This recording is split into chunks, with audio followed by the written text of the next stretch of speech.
Welcome to our documentary film. Today, we delve into the untold stories of resilience, dreams, and survival, the life of an overseas Filipino worker. The identity of our interviewee will remain anonymous to ensure their privacy and protection. We aim to shed light on their journey, their struggles, and their triumphs, and hope to provide a deeper understanding of what it truly means to be an OFW.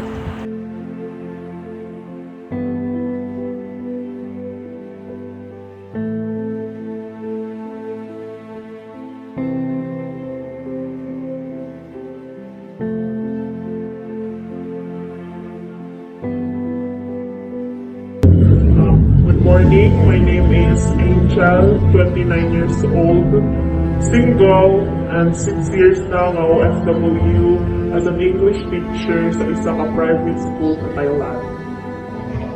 Kanang Miss Angel, unsay purpose nga nung nag-abroad ka? Ay, panahon karon isod na kaayo ato ka. Nakoy upat ka igsuon, which is ang duha nag-eskwela na, ang isan ako ang nakapag-graduate. So, basically, one of the reasons na nag-OFW ko kay isod kayo isod o picture dito sa Pilipinas kaya naghanap waiting. So, I've decided na mag-OFW na lang ko para mas dali makatabang sa akong family. Grabe no, 6 years, tas gaantos ka dito sa Thailand. Then, unsa nga experience ang dili nimo makalimtan dito? First off, pag-awat na ako sa Thailand, na-culture shock ko, syempre as a Pinoy, culture shock yun ka if ever mo ito kaglaing lugar. And, usapod is, pag na-employ na ka, sa isa ka sa mga eskwelahan dito, syempre, akong itudloan is, mga elementary students, English, so pag mag-sujud ka sa ilahang classroom, syempre, mag-sujud ka sa ilang, syempre, kay Thailand man. And of course, mga moments nga na ay celebrational events dito sa Pilipinas, nga wala ko. Para very lonely lang sa akong part, kay dili ko ka-appeal sa ilang mga celebrations. So, i-compare imo kahimtang dito sa Thailand ug sa diri sa Philippines. Kung bahin lang sa workloads, mas gaan dito kay dili man ka maggalaw trabahoon dili sa balay.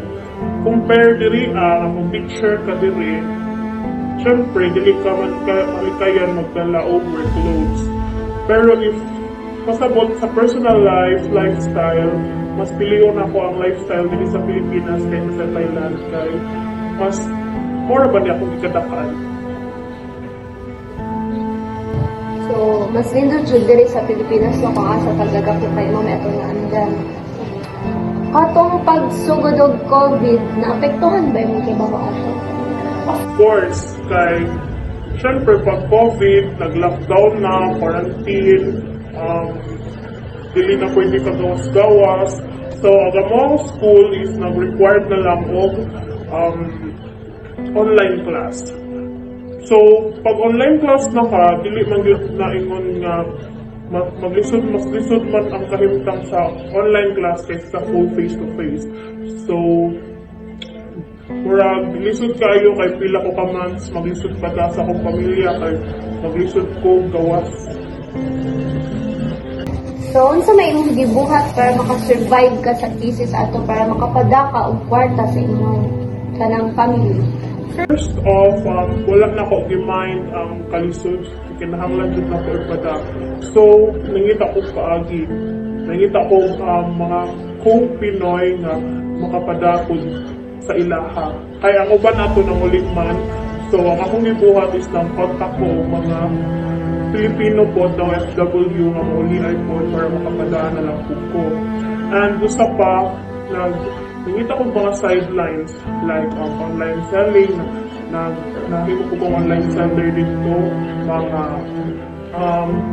mga dresses, and ang usap ko sa nakapag-survive na ako kay ang kanang chili garlic oil.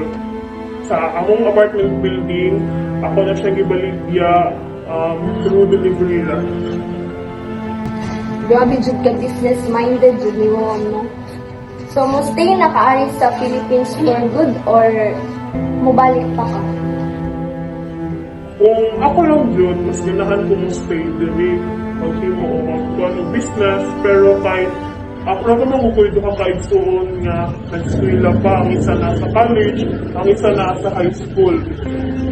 Ang isa pa dyan nga nakagraduate na is wala pa manggod ko siya kasudog trabaho kay na review pa siya for upcoming board exam. So, gitawagan ko sa akong employer if mo perma pa ba daw ko balik, and nakahon ako mag-stay ko for another 3 years siguro sa Thailand. So, good luck sa imong decision sa imong kinabuhi. Ma'am, salamat sa pag-interview. Thank you.